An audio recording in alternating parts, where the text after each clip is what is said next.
Anand hit and રનના અકસ્માતમાં ભોગ બનેલ આશાસ્પદ યુવાન ડોક્ટરને તલગાજરડા ગ્રામજનોની શ્રદ્ધાંજલિ પાઠવી.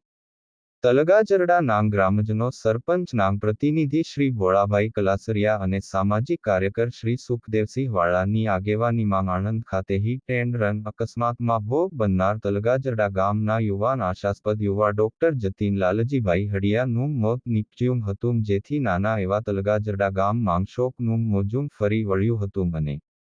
તારીખ 9 ફેબ્રુઆરી 2024 શુક્રવારે વિશાળ ગ્રામજનોની હાજરીમાં મીણબત્તી પેટાવીને શ્રદ્ધાંજલિ પાઠવી હતી અને આ આણંદમાં થયેલ એક્સિડન્ટમાં મૃત્યુ પામનારને યોગ્ય સહાય સાથે ન્યાય મળે તે હેતુથી આજ રોજ તલગાજરડા ગામના ઝાંપે સૌ ગ્રામજનો ભેગા થઈને શ્રદ્ધાંજલિ કાર્યક્રમ સંપન્ન કરેલ હતો.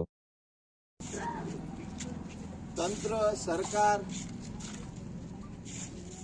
આ બધાને એની હારે બહુ ઓછું હોય.